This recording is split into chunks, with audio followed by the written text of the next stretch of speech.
سڵاتان لەبێ بینەرانی خۆشەویستی تەلەڤیزیۆنی پەرتەوە سایدی ئارمانم لەگەڵ هاوکارم پێدرامینەوەندیش بەرنامەی ئەمڕۆتان پێشکەشەکەین. بەرنامەی ئەمڕۆ سەرەتا وتوێژێکمانە بێت لەگەڵ عوسمانی ڕەحمانی ئەندامی کۆمیتەی کوردستانی حزبی کۆمیتی کرێکاری ئێران حکمەتیز سەبارەت بە ڕشتنی تێزا و بەدەموچاوی ژنان لە شارەکانی ئیسفەهان و مەشهەد و تاران و ئەمانە کە لەسەرەوەی کە چۆنەتی ئەم ماجەرایە و هەروەها دلیلی چییە ئەم نوع ڕشتنی تێزا و بەدەموچاوی ژنان لەگەڵ ئەوە وتوێژێکمانە بێت کە سەرنجی بۆ ڕاکێشن. لە دوای ئەم وتوێژێکی کەمان هەیە لەگەڵ ئیبراهیمی باتمانی و کەمالی مەرەبزان سەبارەت بە مەسەلەی گاردی ئازادی. سەرنجتان ڕاکێشن بۆ بەرنامەکانی ئەمڕۆ. سەرەتا ڕاکێشن بۆ وتوێژ لەگەڵ عوسمانی ڕەحمانی. عوسمان ڕەحمانی زۆر سپاس بۆ بەژاری لە بەرنامەی ئەمڕۆیە. سپاس بۆ ئێوە و تەلەڤیزیۆنی پەرتەویش. عوسمان ڕەحمانی هەر وەک ئاگاداری ماوەی کە تەقریبەن نزیک بە مانگێک سەرەتا لە ئیسفەهانەوە جەماعەتی حیزب الله و سەر بە جومهوری ئیسلامی یا بە قەولی خۆیان کەسانی سەرەڕۆ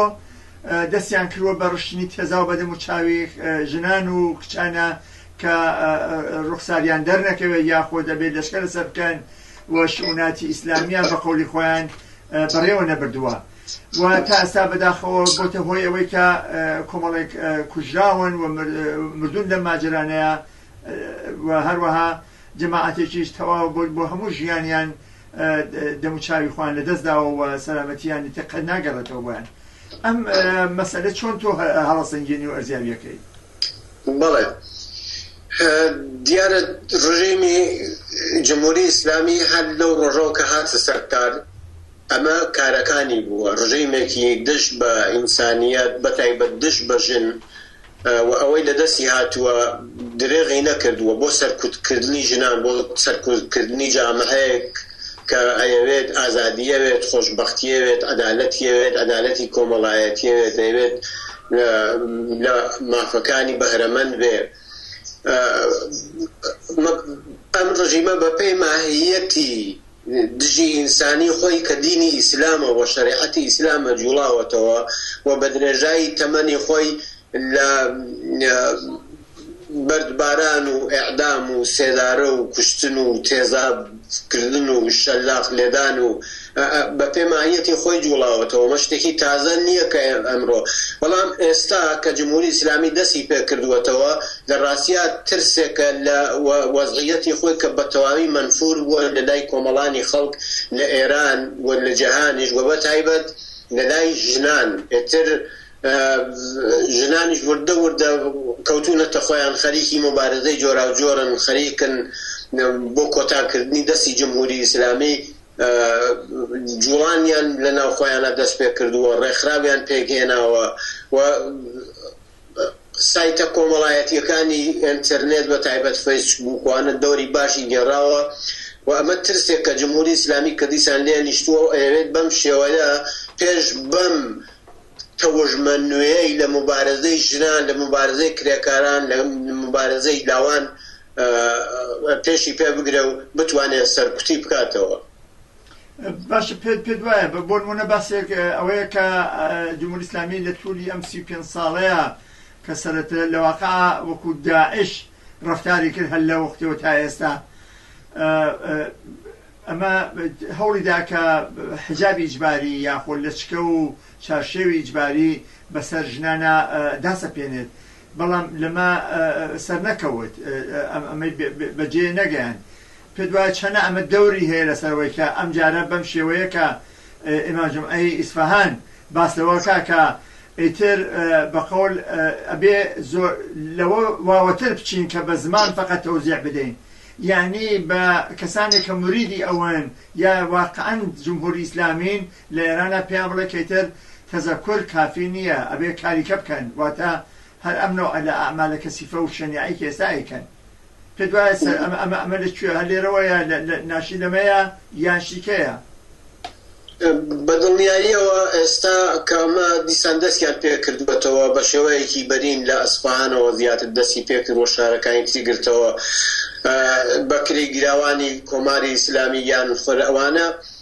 دەستیان کردووە بە ئەسیزیت پاشی بە سەر و چاوی ژنانەوە تەنانەت مناڵێکی بەرکەوتووە مناڵێک چاوی لەدەستداوە لە باوشی دایکیە هەروە گوتمە ماگەڕێتەوە بۆ ماهیەت و ناوەڕۆکی ڕژیمی ئیسلامی و ئەم کارانە بەبێ پشتگیری دەوڵەت بەبێ ئاگاداری دەوڵەت بەبێ بڕیارەکانی مەجلیس و پارلەمانی جمهوری ئیسلامی ئەوانە لە خۆیانەوە ناتوانن ئەم کارانە بکەن وەگەر پیان ئەمە مصوبەکانی مەجلیسی جمهوری ئیسلامیە خەریکن ئیجرایەکەن ئەگەر ئیمام جمعەکان هەموو جمعەیەک لە خوتبەکانیانە پاسداران و بەسیجیەکان و بە لیباس شەخسیەکان و هەر هەموو وەمانەدار و دەسەیە اطلاعات هەن دەدەن و بڕێک خەڵکی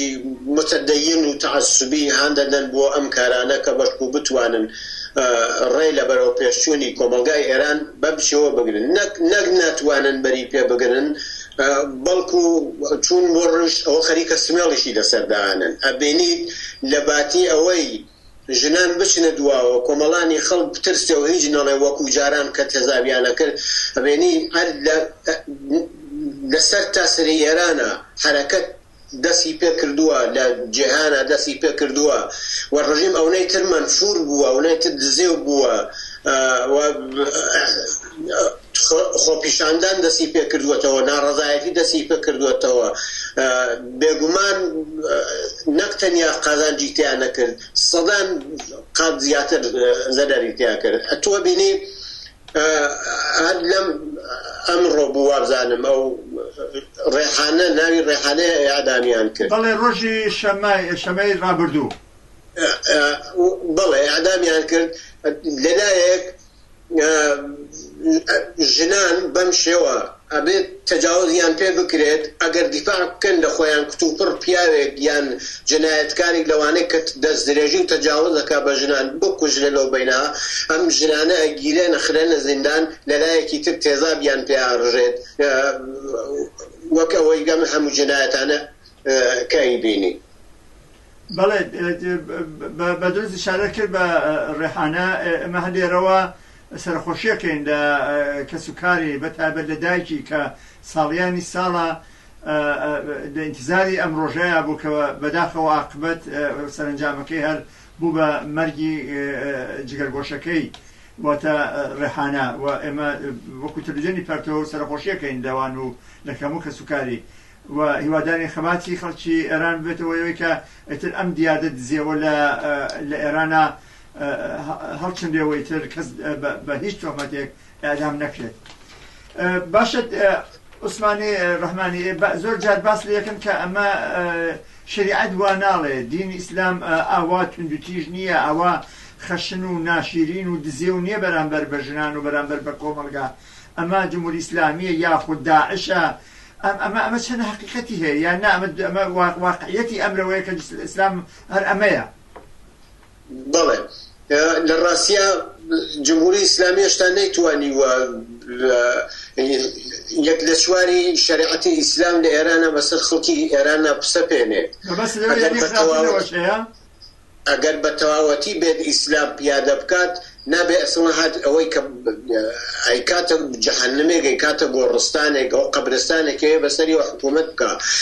ئەوەی وا جمهوری ئیسلامیەکە تێزاب لێدان شەلاق لێدان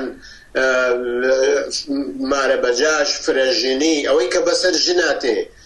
ئەمە لە قورئانە نووسراوە لە ئایەکانی قورئانە لە سوورەی تۆبا نووسراوە لە سوورەتی ئەحزابا نووسراوە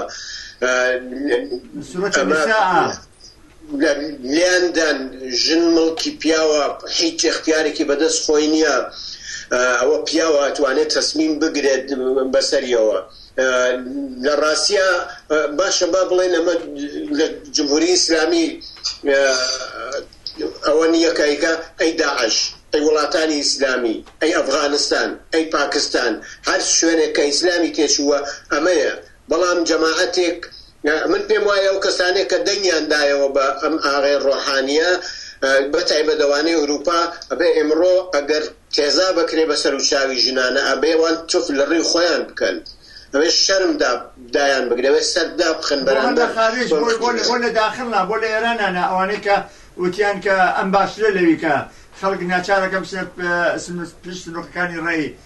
بەدوای ئەوەی دانێ کەمتر خراپ بێنە سەرکار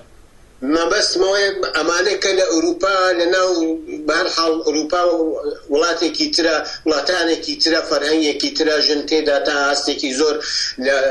ئازادە ئەم تێزابوو مێزابوو تەعەدا و تەجاوز و ئەمانە نییە ئەگەر بیش بێ زۆر کەمە خانوو بەڵام لە ئێرانە ئەبێتر خەڵکی ئێران ئەبێت بەسە ئێتر ماهیەتی جمهوری ئیسلامی 30 ساڵ ئێمە تەجربەیەکەین 30 ساڵە ئەعدام شکنجە زیندان تەجاوز تەعەدا هەموو ئەو جنایەتانە کە بینیمانە دینی ئیسلام خۆی ئەوایە ماهیەتەن ئەم زەرفیەتانە هەیە کۆمەڵگا یعنی ئینسانەکان والێکە تووشی نەخۆشی سادیسیانەکە حەزیان لە ئازاردانە حەزیان لە کوشتنە حەزیان لە ئەزیەتکردنە بۆ نمونە ئەو خانەوادەی ئەو ناویان چی بوو ئەوانەی کە ئەوانەی کە ڕێحانە بەرزۆر کوشتی سەربەندی زۆر بەڕەحەت ڕزایەتیاندا کە ڕێحانەی ئەدام بکرێت بە تایبەتی کوڕێ ئەو کابرا کە بەدەست ڕێحانە بە هەر حاڵ بۆ ڕێحانە دیفاعی لە خۆی کرد ئەو کابرا کوژرا ئەمە جۆرێک لە پێم وایە خەڵکی نابێت لەمانە خۆش بە هەر جۆر ئەو هەموو ناڕەزایەتیە بوو هەموو اعترازاتە بوو ئەو هەموو پارانەوە لەو ماڵەکە با ببێن ئێوە ئەمە عەفو بکەن با دەست پێ بکەین بەواز لە قەساس بێرین ئەم شەریعەتە کەسیفە ئیسلامیە کە قەساسە نائینسانیە دژی ئینسان با ڕێگا لەم شتانە بووین بتوانین ڕۆتێکی تر بەڵام تۆ بینی ئەو ماڵە ڕزایەت نادەن دیارە پێم وایە لەژێر فشاری اطلاعاتی جمهوری ئیسلامی و خودی دەوڵەتی جمهوری ئیسلامیە بوو ئەوانە ناچار کراون کە ڕزایەت بدەن بە ئەلامکردنی ڕێحانە بۆ زیاتر چاوترسێنکردنی کۆمەلگای ئێران و ژنان ئێتر وردە وردە پاشەقیان پێ بکەن لەو مبارزەکە دەستیان پێ کردووە. باشە عوسمان ڕەحمانی هەندێک خەڵک هەیە کە موسڵمانیشە و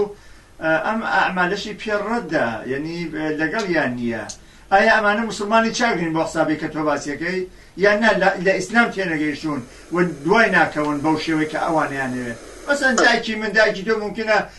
ساڵیانی ساڵ نوێش بکات دوای باوە گەوری و باو باپیرانی ئێمە کەوتون کارم نییە بەسەر خەڵکانێکی نەخوێنەوارەوە سفر نەخوێنەوارن بەڵام من قەنەعەتم وایە هەرکەس نوێش بکە هەرکەس ئیسلامی قبول بێت ناتوانێت تند و تیژ نەبێت ناتوان و کاتێک قورئانیان قبوڵە قورئان خوێندنامەیە قورئان کتێبێکە ئازارنامەیە شکنجەیە هاتیا کوشتاری هاتیا وقاتلوا وقتلوا وقاتلوا في سبيل الله هاتیا ئەمانەی هاتیا هەر ئیسلام هەر موسڵمانێک بە جۆرێک تۆ تەماشاکە باوکو دایکەکان لە ماڵەوە مناڵەکانی خۆیان ئازارەدەن بە زۆر نوێژیان پێکەن بە زۆر ڕۆژویان پێگرن بە تایبەت کچان بە زۆر لە چکەکەنە بەریان ئازاریانەدەن ئەمە ئیسلام خۆی وایروسێکە نەخۆشی ئازاردان لە ئینسانەکانە دروستەکە حتا ئەو موسڵمانە کە هیچ نازانێت و تەنها نوێژەکات و ڕۆژووەکە لە ماڵەوە بە جۆرێک توندوتیژی لەگەڵ مناڵە باو کچی خۆیە کوژێ برا خوشکی خۆیە کوژێ ئەمە هەموو یەگەڕێتەوە بۆ تەسیراتی ئەم دینە نائینسانیە. باشە عوسمان ڕەحمانی بۆی کە ئێستا خەڵک بتوانێت بە باشی بەرهەڵستی ئەم نوع لە خشونەتە بێتەوە کە باسیەکەی منشەکەی ئیسلام و جمهوری ئیسلامیە وەکو حکوومەتێک کە خەریکە ئەم قوانینە شەریعەتە داڕزیوە بەسەر خەڵکە دائەسەپێنێت چارەیان چییە خەڵکە بێت چی بکەن هەروەکو ئێستا بۆ نمونە لە شارەکانی وەکو ئیسفەهان و تەبرێز و هەروە بێت و تارانوانە هاتوونتە دەرەوە لە بەژمارەی هەزاران نەفەرە یا سەدان نەفەر ئەما بێت چی بکرێت لە دانشگاکان لە خوێندگاکان لە مەدرسەکان یا لە گەڕەکەکان لە کارخانەکان ئەمە پێ چارکێک لەسەر خچانی خەڵکەوە چۆن بتوانن بەرهەڵستی ئەمنەوە لە دیار دەزیێوانە بنەوە. من بە نەزەری من وەک خۆم ئەوا بیرەکەمەوە خەڵکی ئێران دوو ڕێگایان دەبەرە یا ئەوە ئەبێت تەسلیم بن بەم زەلالەت و ڕەزیلی و ژێردەستی و ئەعدام و کوشتن و بڕینەوە یان ڕێگاکەی تری ئەوەیە بە اتحادێکی یەکگرتووانە لە دەوری یەک کۆبوونەوە و بە تایبەتی لە زانکۆکان لە کارگاکان لە کارخانەکان قەناعەتم وایە تەنیا لە پرۆسەیەکی ئاوادا لە اتحادێکی سەرتاسەریە بە تایبەت ژنان سڵ نەکەنەوە هەموو ڕۆژەگەیان کوژن ئێتر ئەبێ واز بێنن بەجارێک هەموو بڕژنە سەر شەقامەکان ئەو ڕژیمە ناتوانێت دەرەقەتی ئەم خەڵکە ئەم هەموو عالەمەی پێ کوشتار ناکرێت ئەبێ کرێکاران ژنان بەتەنیا نەیەڵن زەحمەتکێشان ژنان بەتەنیا نەیەڵن خوێندکاران مامۆستایانی زانکۆکان ئەمە ئەرکێکی ئینسانیە ئەبێ بەهەرحاڵ ئەولەویەتی ڕووخانی جمهوری ئیسلامی وەزیفەیەکی ئینسانی ئەخلاقی و تەبەقاتی هەمومانە بۆ ئەوەی نەجاتمان بەدەسەم غۆدە سەرەتانیەوە بۆیە بتوانین بنەمای ژیانێکی نوێ ئێرانێکی نوێ ئازادی نوێ حرمەتی ئینسان گەڕێتەوە بۆ خۆی ئەبێ هەر کەس چی پێ ئەکرێت پێ بکرێ ئەوانەی کە دێن تێزا پژێنن بەستەر بە هەر جۆر پێیان ئەکرێ لێیان بدەن بیان گرن سزایان بدەن هەر چیەکیان پێکرێ بەرامبەر ئەوانە ئەبێ جمهوری ئیسلامی منطق حاڵی نابێت ئەفرادی جمهوری ئیسلامی هیچ تێناگەن تەنیاوە من پێم وابێ ئەبێ عەکسولعەمەلی وەک خۆیان بەرامبەر بەم جینایەتکارانە نیشان بدرێت پێت وایە کە ئەرکی دفاع لە ژنان فقط ژنان خۆیانە یان نا بە ملیۆنها پیا و ئەمە ئەرکیانەکە بەرگریان لێ بکەن بۆ نمونە بەزەرم بە هەندێکشت هەیە لە نەتیجەی ئەم حاکمیەتی جمهوری ئیسلامیە بعضێشت بۆتە هین مەسەلەن بۆ نمونە باو کە بەشێک لە ناو خانەوادەشە بەدەستی پیا و یا برا یا باوک یا مرد ژنان کۆنتڕۆڵ ئەکرێن ئایا ڕێگەیە کێ بۆ ئەوەی کە لە ئەم کۆنتڕۆڵە خۆت سانسۆریە لا بچێت کە ئەمجار پیاوانیش بێنە بەیدانەوە بۆ دفاع لە ژنان بۆ حتا بۆ کەرامەتی ئینسانی خۆیان مفیدترە یان نا بەدڵنیاییەوە وایە ئەوە تەنیا مبارزەیش ئەمە تەنیا هیچ ژنان نییە کەوان بێن خۆیان ڕێکخراوی خۆیان دروستکەن و بێن مبارزە بکەن بەرامبەر بەم جنایەتانە کە ڕژیمی سەرمایەداری ئیسلامی لە ئێرانە سەپاندوویەتی بەسەر ژنانە ئەمە وەزیفەیەکی ئینسانیە ئەوەی کە خۆی پێ ئینسانە ئەوەی کە خۆی پێشکەوتووە باوکە پێشکەوتووەکان برا پێشکەوتووەکان هەر وەک پێشتر باسم کرد مەحەسڵەکان ئەندامانی خانەوادەکان ئەمە ئەرکێکی ئینسانیە وەزیفەی هەموو ئینسانێکە بێت بۆ بەرەنگاربوونەوە نە تەنیا بەوەی کە کۆتایی هێنان بە ڕژیمی تێزاب و سێدارەوەی عەدامەوانە بۆ کۆتایی هێنان ئەسڵ بە بنیادی ئەو سیستمە لەوێەوە هەرتا بتوانیسە هیچ باوکێک هیچ برایەک هیچ مردێک بەو شێوە تەنانەت وجدانی خۆشیان ڕازی نەڕەحەت نییە ئەخە من نازانم چ باوکێک خاوەنی ئەخلاق و خاوەن وجدان نەتوانێت ئیجازە با دەستی بچێتە کشەکەی بیکوژێت لەبەرەوە خۆشەویستیەکە لەبەرەوە ئەوێت سەربەست و ئازاد بژی نازانم کام برا تۆزێک وجدانی ئینسانی تێدا بێت ئەم یاسا ڕزیوە ئیسلامیانە قبوڵە بێت دەست بەرزەوکار لە خۆشکەکەی بەڵام خۆی شەو و ڕۆژ بەمانگیش نەچێتەوە هیچ مەسەلەیەک نییە ئازاد و ڕاو سەربەست بگەڕێ دایم بەڵام لایەکی تر دایم خۆی و باوک و برا و کەس و کار نگابانی کچەکە و خوشکەکە و چیەکە بن شتێکی ئەوانەکەن ئەمە یەکگرتنێکی کۆمەڵایەتی گەرەکە یەکگرتنێکی تەبەقاتی گەرەکە بە بڕوای من ڕێبەرانی کرێکاری کۆمۆنیستەکان ئازادی خوازان ژنان خۆیان ئەبێت دەست بەکار بن بۆ بەرەنگاربوونەوەی ئەم ڕژیمە دژی ئینسانیە و ئەم شەریعەتە کەسیفە کە 1400 ساڵە وەکو نەکبەت وەکو تاعون لە تاعون و لە وەبا و لەوانە زیاتر ئینسانی لەناو بردووە پێشی پێ بگیرێ پێویستە ژنانیش زیاتر لەوەی کە ئێستا هەن وریاتر هۆشیارتر بوێرتر بێنە مەیدانەکە و پیاوانیش ئەبێ پشتریان بگرن ئەوە تەنیا لەم ڕێگایەوە ئەتوان حزبی حکومەتی ڕاگەیاندنێکی بڵاو کردەوە کە لە دش بە مەسەلەی ئەم تێزا و بڵاو کردن بەسەر بە دەموچاوی ژنانە کابێ جمهوری ئیسلامی لەم کردەوە دزێ و ناحەزەی پەشیمان بکرێتەوە ئەمە چۆن ممکنە ئایا بە هاتنە مەیدانی کۆمەڵانێکی زۆر لە خەڵک لە ئێرانە ممکنە کە حکوومەتی ئیسلامی پەشیمان بکەنەوە لەم کردەوە دزێوەی خۆی یان نا بەڵێ حکوومەتی ئیسلامی پەشیمان نابێتەوە خۆشی ئامادە کردو بۆ بڕێک تەزاوەرات و مەزاوەرات وانە هێزی سەرکوتگەری هەیە بەڵام ئەگەر بەم شێوەی تا ئێستا ئەگەر ڕێحانە ئەعدامەکرێت ئەگەر تێزا بکرێ بە سەر و چاو ژنانە ئەگەر پێشتر خەڵک تا ئاستێ بێلایەن بووە یەکەم وشترە لە دەرگاکەی خۆشیانە خەوتووە و زیاترە خەوێ لەمە بەدووە تەنیا ڕێگا ئەوەیە ئەبێت لە حرەکەتێکی بەرینی سەرتاسەریە ژنان و پیاوان و بە تایبەتجیلی نوێ کچان و کوڕان ئەبێت دەست بکەن بە یاغیگەریەکی تەواو خۆیان سازمان بدەن خۆیان ڕێک بخەن بە شێوازێک کە وریا بن بەرپەرچی هەر حرەکەتێک بدەنەوە جمهوری ئیسلامی پەشیمان بوونەوەی تیان نییە لەخلەوە بەڵکو بە ئەمری خوایە زانێت ئەمری خواکەیانە شەریعەتی ئیسلامە ئەبێت جێبەجێ بکەن جاروبار ئەگەر بڕێ پاشەکشەکەن بەر ئەسەری فشارێکی کەم تایسە لەسەری بووە ئەبێ ئەم فشارە زیاد بکەین ئەویش بە یەکگرتنێکی کۆمەڵایەتیە بە ئیتحادی ژنان و پیاوانە بە ئیتحادی کرێکاران و زەحمەتکێشانە یەکێتی نێوان کارخانەکان و زانکۆکان و مەدرسەکان لەگەڵ ڕێزی ژناندا لەمە زیاتر هیچ ڕێگایەکی تر نییە کەواتە پەیامی کۆمیتەی کوردستانیش بۆ خەڵکی کوردستان وە کە خۆیان ڕێک بکەن ڕێکراو بن بە ژن و پیاو بە دانشگا و کارخانە لە مەحەلی کار و ژیانە زۆر سپاس دەکەم عوسمان ڕەحمانی بۆ بەشداری لە ئەم وتوێژەیە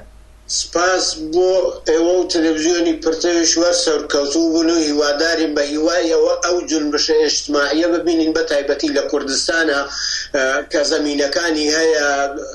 ژنان و کوڕان و پیاوان و کچان بەیەکەوە چەک لەشان دشت بە ڕژیمی ئیسلامی خەباتیان کردێکیشیان شکان ئەم پرەنسیب و پتانسیل و زەمینانە هەر بە قووەتی خۆی بەردەوام و هیوادارم دەست پێ بکەن زۆر سپاس دەکەم بینەوەی خۆشەویست توێژی منتانەبینی لەگەڵ عوسمان ڕەحمانی ئەندامی کۆمیتەی کوردستانی حزبی حکومەتیست و لەو بۆلا سەرنجام ڕاکێشم بۆ بینینی بەرنامەکانی تەلەڤیزیۆنی پەرتەو لەگەڵمان بێت